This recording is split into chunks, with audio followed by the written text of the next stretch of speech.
Hi, it's Nay, and welcome back to Nay's Little Garden. So, a lot has happened in the last few weeks. I know I've kind of dropped off because I was posting basically every day for a while. There's a lot going on here. I wouldn't say I've hit the tired of gardening part of the year yet, but I did a lot of pulling out of plants, a lot of replanting. You guys saw me take out some cuttings from my tomatoes. Did I bring them inside and put the root cutting thing in there and then put them in soil? No. So they got fried in the sun, which kind of sucks, but it's okay. I managed to get some more and I immediately rooted those. Rooting powder is some other ish, because at the end of the day, I rooted them literally yesterday, and today, and they drooped down and then popped up this morning. One thing I did notice, we're gonna do a quick look at garden view. We're gonna do some chattering, and I'm already thinking about next year. Follow me for a minute, right? We're gonna do a lot of talking and stuff, and there's reasonings why I'm thinking about now versus also next year, because listen, it's expensive out here. First up, this was my best creation for my garden, period. So I want to make another one of these next year, and I'm going to show you where I'm thinking of putting it, because I think it will be very useful, as well as make sure ahead of time we just annihilate any potential poison ivy over there. We haven't sprayed anything since I planted out my garden. We sprayed before I planted out my garden, obviously for safety purposes, and we want our produce to be good, you know. Anyway, this is insane. And one of the reasons I would like to do another version of this, it's probably going to be smaller just due to the space I have left for this, but it doesn't matter, because I'm here to say, I overplanted. Not overplanted. I put too many things close together. Yes, I did. And I did. And I will not be doing that on this trellis again. Guys, I'm going to sit here. I'm going to say two things. It's cheap, but it's not cheap.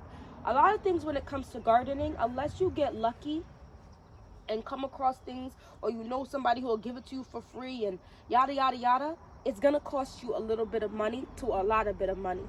And the more you get into any particular hobby, the more you realize that cheap is very, or affordable is very varying. I have a Tromboncino squash plant. It is one of the biggest, fastest growing plants in my garden. However, I have only one Tromboncino squash. Do you see it? Dora the Explorer, where is the Tromboncino squash? Look upon that. It's huge. However, there's only one. I'm not sure what's going on here. If it's the plant, if it's me, if it's a mixture of the plant and me, it could just honestly just be me. But it didn't do very well in terms of coming up with pollinated plants that grew. And I don't know what to do with that, because this is very impressive. If I manage to get 2 more of these before the end of the season, I'm going to call it a success. But if I can't get at least 3, I'm unsure if it's worth, I don't know, it's so hard, because the one fruit is massive, right? Are you looking at the fruit? It's the size of my children at this point. And it grows, and it's definitely one of the most interesting things to watch grow, because every day it's growing like an inch or 2 and bulking out. That's where I'm at that. One of my most impressive plants is the Candy Roaster squash, and I actually said I was going to check that one out, make sure I had enough seeds for next year. I have to do that today. because I will order more today if necessary. I'm fairly certain I got it from the Native Seed Alliance company. And guys, I have successfully guaranteed. The other ones I'm not so sure because they're still quite small. I have 1, 2, 3, 4, 5. I have 5 here that are definitely that's a successful heart. Like can you see where are the Candy Roaster squashes? Can you guys see? They're also quite large. I don't know if you guys can see. Let me see if I can help you.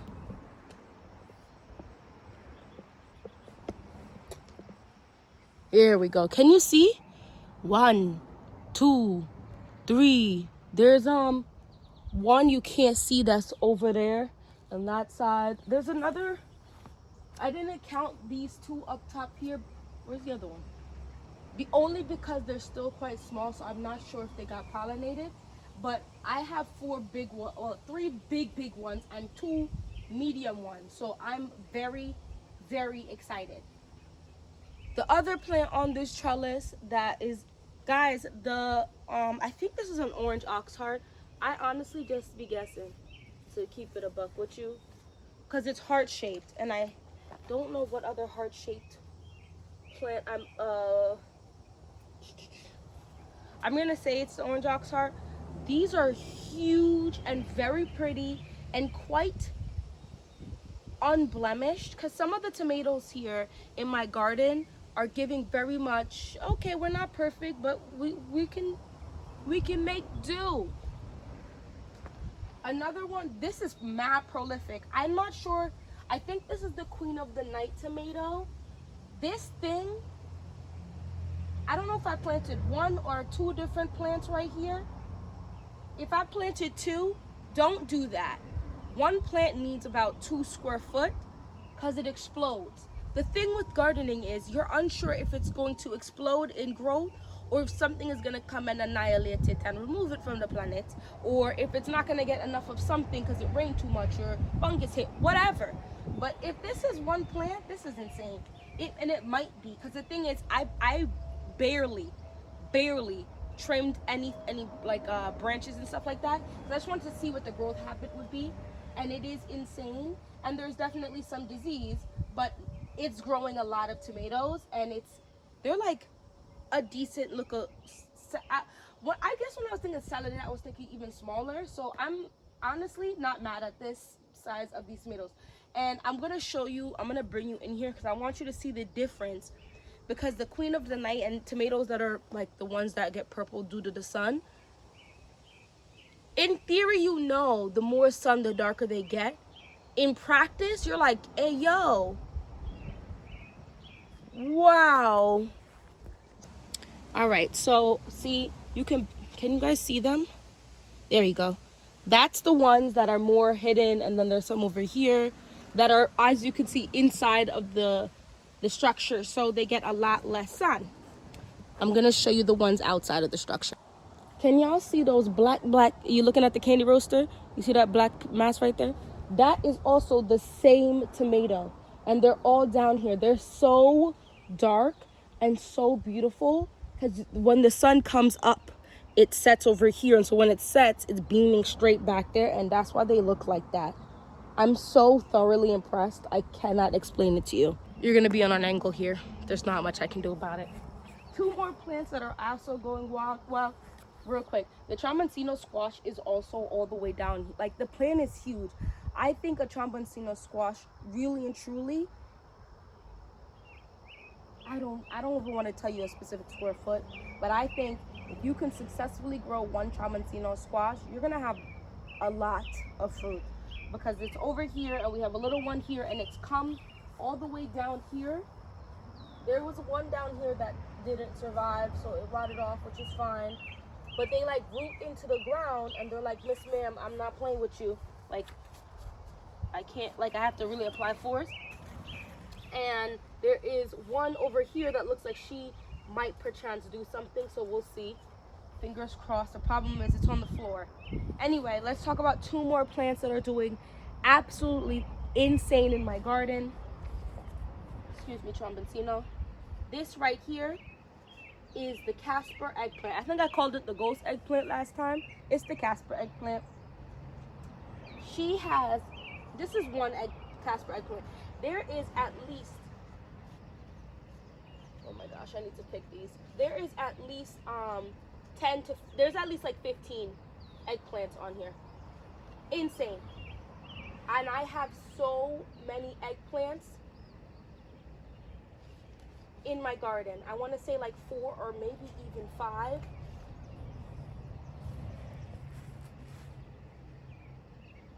And we honestly, as of right now, don't eat eggplant like that. We like it. I love to put it like on the grill. I love to bread some eggplant, but I don't think my kids will put these in their mouth right now. So it's just me and my husband. So next year I'll probably only grill 2, maybe 3. Because the problem is the varieties, right? So I would like a darker eggplant. I want the white eggplant, and then I want one that's like a mixture of the two. So I don't know. We're gonna see, but it's producing a lot, and I am fertilizing, but it's just producing a lot. So that's the tech time with those, right? If you're not gonna be insane about eating eggplant. I do feel as if, I want to mention this. Ouch, because I just juked myself. Harvesting this is annoying because it has spikes at the top right there, which is aggy. Moving on. This plant right here, this is insane, and I should have known better because Jess from Roots and Refuge talked about this plant and was like, oh my gosh, and it creates these big bushel of the tomatoes, and I'm like, oh, that's cool. This is insane. It creates multitude of bushels of tomatoes. The first one that came in was this one right here, sir. And they're starting to ripen. So I have like 6 on there that's starting to ripen. I'm honestly going to wait for most of them to ripen. I'm just going to clip off that whole branch and just take it inside. But there is 1, 2, 3, 4, 5, 6, 7, 8, 9, 10, 11. There are 12 different massive bushels on here. When I'm saying massive, they are cherry tomatoes, right? But I'm talking 20 to like 30 on one branch bushel. It's insane. I'm thoroughly impressed. I hope I enjoy the taste of this. I'm really not going to talk too much about this particular plant. I feel like I've mentioned it before, but I'm growing another cherry tomato that honestly, they were the first to ripen, and they do taste really good. I've been putting them in mad stuff, in my chicken, in my eggs, in my everything, and they are quite like prolific, but on their bushels, it's about like 6 to 8.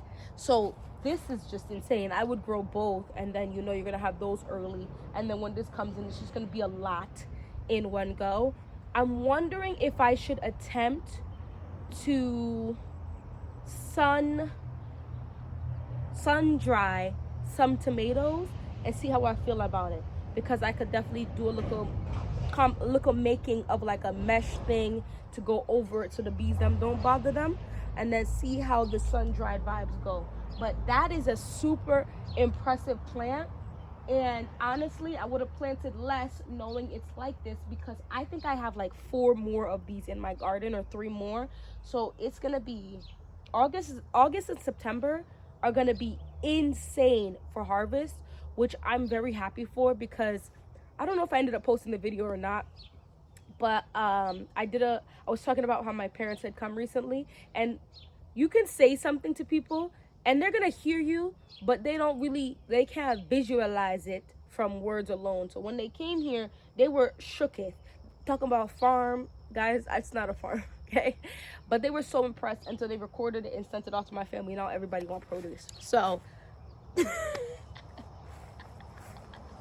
anyway, last thing I'm gonna talk about today is this back here. So this is where I'm thinking I'm gonna add another trellis. Now the trellis that I have created over here, the arch trellis, is the raised beds is 8 by 4 foot over there. So they're very long. 8 feet is almost double my height.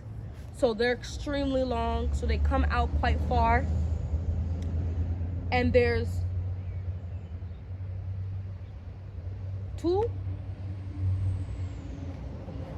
maybe, I think there might be 2 arch trellises there, versus this over here. I think what I'm gonna do is like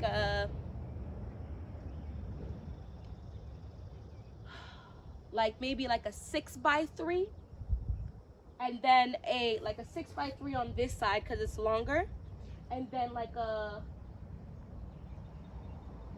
I don't know if they make 4 by 3s. I'm gonna have to try to find, or like a 3 by 3 maybe, is because I think I have seen 3 by 3s, and put it on this side. Because over here, I bought this house and there was just mad bush everywhere, and I realized last year that all the way over here is a fig bush tree something. Now I am very afraid to be putting my hands in there because there could be poison ivy and all types of stuff.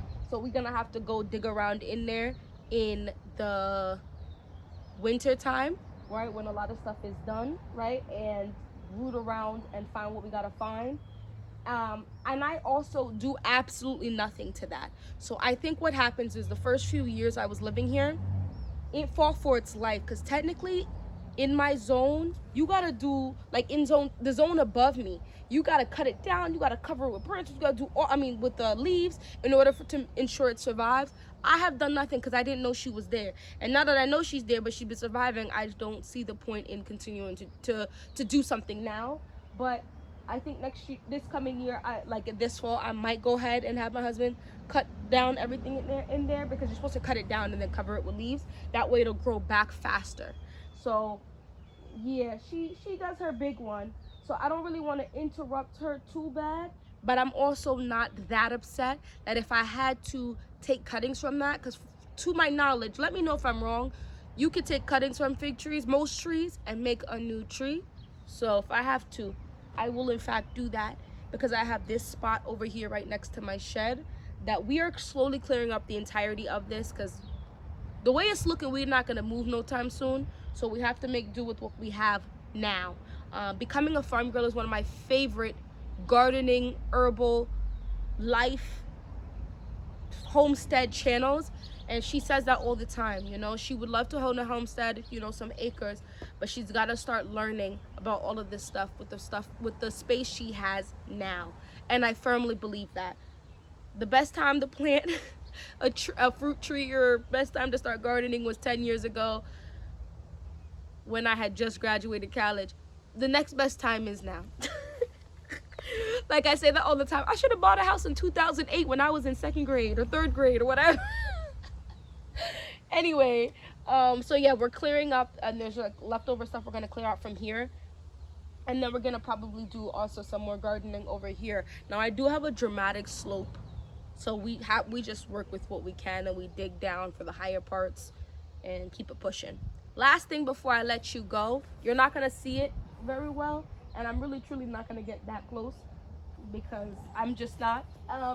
Right there, right outside of our gate, our neighbor found he got like the water catchment jug things. I know you guys have probably seen other channels have like really big ones or smaller ones or whatever. I did make my own little water catchment with the garbage, and it is slowly filling up, and I'm kind of just letting that rock, and I'm going to slowly start using that more to like fertilize stuff and whatnot. But that one is much bigger. It is clear, so I'm wondering if I could spray paint it or something, because you know you don't want to catch algae in there just due to the sun beating down on it. But it is a good size, and I'm very excited about it. Where am I gonna put it? I don't know, but I'm gonna figure it out. Only because that is something very awesome to have. I mean, I'm sure there's ways, I know that there's ways that you can purify stuff like that with tablets and bleach and all types of stuff to make it drinkable for human consumption. But also, maybe next year I can use less of my water. plant, like, you know, water the garden and stuff like that. Anyway, that's all I really want to talk about. There's so much going on in the garden, and there's so much more I could talk about, but let's not make this a 3-hour video, because the 2-part Harry Potter series is kind of crazy for a gardening video. But thank you so much for watching this video. Let me know, how is your garden doing? I definitely have disease, you know, it's been quite humid and, you know, lots of raining, but I am very impressed. I'm gonna do another video very soon. I have stuff. I planted squash. I'm gonna make this in the next minute. What's up? Okay, I'm gonna make this 1 minute. James Prigioni and a couple other people were saying that, oh, plants you could plant in July. Guys, they were talking about squash, beans, carrots, beets. Honestly, it seems like most things you can still plant in July, and James Prigioni also lives in New Jersey, so that's why I mean, he lives in a slightly warmer part of New Jersey, but it's not that much warmer. So I believe everything they said, and I went ahead and I planted out some squash, guys, and a bunch of other things, of course. It's already sprouted. Some of the squashes have already sprouted, so I do firmly believe that I will in fact get at least one harvest of some of that stuff. So that's very exciting for me. Anyway, thank you so much for watching this whole video, and hopefully I'll see you in my next one. Bye bye.